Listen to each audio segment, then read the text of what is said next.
could we, where we are right now, be able to place our trust in her? I don't trust her. And the reason I don't trust her is because I think she knew better, and if she didn't know better, she shouldn't be the voice of America.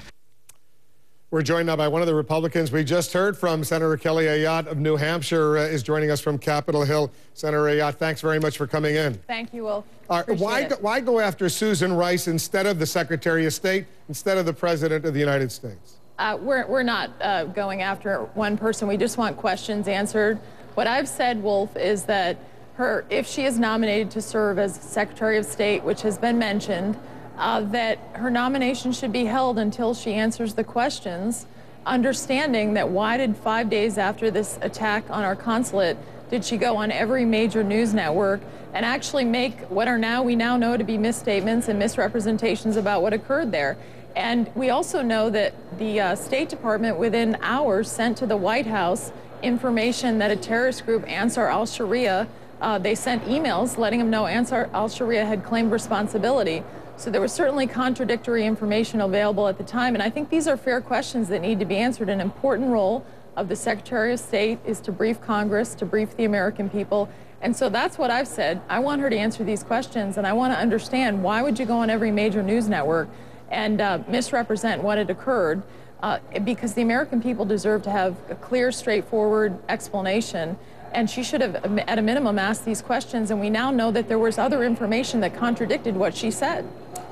Well, what she says and what the president said today is basically that just before her appearance on those 5 Sunday talk shows, several days after the attack in Benghazi occurred, she was briefed by the U.S. intelligence community, and she was basically relaying what she was told by the intelligence community. Only later did the intelligence community revise its own assessment of what happened. So if she was just simply saying what she had been told by the intelligence community, clearly there was a blunder by the CIA, by the Director of National Intelligence, but not necessarily by Ambassador Rice.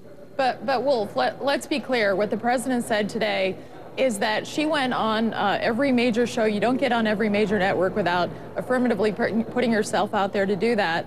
On behalf of the administration, they had already received within hours an email saying that a terrorist group had claimed responsibility. So there was already contradictory information available. I think she had a duty to ask those questions and also to ask, you know, why am I going on the Sunday shows versus someone who would have direct responsibility, especially if we're going to place our trust in her to serve as Secretary of State. So I think these are fair questions to ask. I also think all of these questions go back to why we should have a select committee in the Senate that crosses all the committees of jurisdiction, a bipartisan committee that gets to the bottom. We know that there's an armed services component. We know there is an intelligence component. We know that there's a foreign relations component and a homeland security. And we should have one committee get to the bottom of it. It will be bipartisan. The Democrats will be in charge. They're in charge of the Senate. But we need to get to the bottom of it and not have a stovepipe investigation. On this issue of a select committee, you know, your Republican colleague from Maine, Susan Collins, the ranking member of the Senate Homeland Security Committee, she disagrees with you. She said this today. I'll play the clip.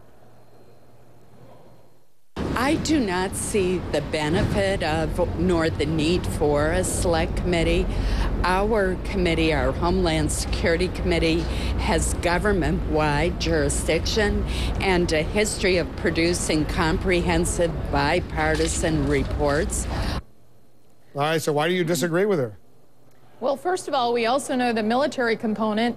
Why is it that the best military in the world couldn't respond when an attack occurred over 7 hours? That's the Armed Services Committee.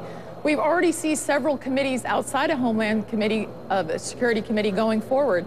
It's already happening in a stovepipe fashion. So, you know, I certainly have great respect for Senator Collins, but I believe that making sure that we have all the information considered by one group so that we don't miss anything. We take lessons learned, we make sure this doesn't happen again, and implement holistic recommendations to make sure that Americans are protected and that our consulates are protected worldwide. All right, we're out of time, but very quickly, I assume you're on the same page with Senator McCain and Senator Graham that if Susan Rice is nominated by the president to be Secretary of State, you will vote against her confirmation. Wolf, what I have said is that I will hold her nomination until she answers questions, and then I will reassess what her answers are on those questions.